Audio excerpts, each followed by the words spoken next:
NS 200 को स्टार्टिङमा programme थियो होइन। अनि टाइपिटीको पनि आवाज थियो क्या, साउन्ड थियो टक टक टक टक गर्ने क्या। यसमा 4वटा बेलको स्प्रिङ भाँचेछ होइन, 4वटै भाँचेछ क्या।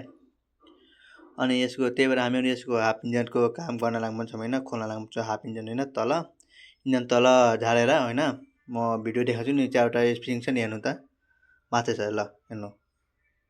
त्यही भएर क्या साथीहरूलाई भन्छु क्या, बाइक बिस्तारै चलाउनुपर्छ क्या। हल्का इन्जनमा समस्या आएपछि एकचोटि मिस्त्रीलाई देखाउनुपर्छ, समस्या के हो, आवाज के हो होइन। त्यही भएर मिस्त्रीहरूलाई एकचोटि देखाउनुपर्छ। खोल्दासम्म एकचोटि यो भिडियो हेरिदिनु होला है साथीहरू।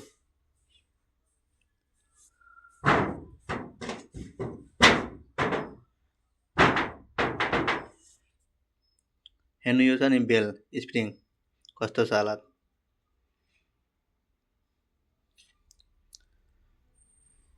अनि बाइकमा पनि मौल पनि थिएन क्या, यसमा मौल पनि कम्ती होइन। अनि कुलिङ पनि थिएन क्या, हामीले कुलिङ पनि सबै फेर्यो। अनि जब बाइक स्टार्ट गर्ने बेलामा त ल यसको त यस्तो थियो क्या समस्या। त्यही भएर क्या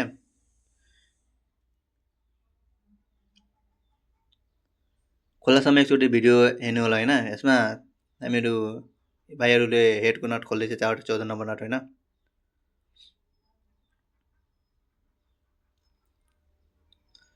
भाँचेको स्प्रिङको म भिडियो हजुरले देखाउँछु, हेर्नु होला। यो क्लच कभर खोल्दैछ।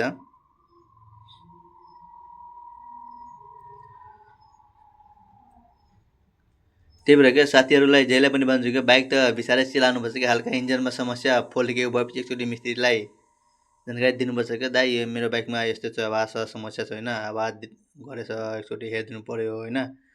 न अब हामीहरू जब यो टापिट चेक नगरेपछि त्यसपछि त समस्या गाह्रो हुन्थ्यो। हामी सर्भिसिङ गरेको बाइकलाई पठाइन्थ्यो होइन। अनि पछि के भने भाइ तिमीले सर्भिसिङ गरेको अनि चेक गर्न पर्दैन, त्यति बेला हामीले चाहिँ पनि थर्काउँथ्यो नि कस्टमरले। पहिले भनिदिनुपर्छ यस्तो समस्या छैन। हामी क्लच कभर फिटिङ भयो होइन, यो केम चेन छ। अब हस पाइप नि यसको कुलिङको पाइप निकालेर बाहिर हामी हेड निकाल्ने हो, हेड ब्लक निकाल्ने। पहिला ब्लक निकाल्दैछ, भिडियो एकचोटि सबै हेर्नु होला साथीहरू। हेड ब्लक निकाल्यो, पिस्टन पनि निकाल्दैछ भाइलाई, सुभाष भाइलाई, साजन भाइलाई। यहाँ इन्जन खोल्दैछ, पिस्टन पनि आइसकेको छ होइन। ब्लक भयो, ब्लक किट, बेल निकाल्दैछ, स्प्रिङ हेर्नु होला। यस्तो छ स्प्रिङ, 4वटा भाँचेछ कि स्प्रिङ। मलाई पनि अचम्मै पऱ्यो क्या, 4वटा स्प्रिङ एकैचोटि कसरी भाँचिन्छ क्या भनेर होइन।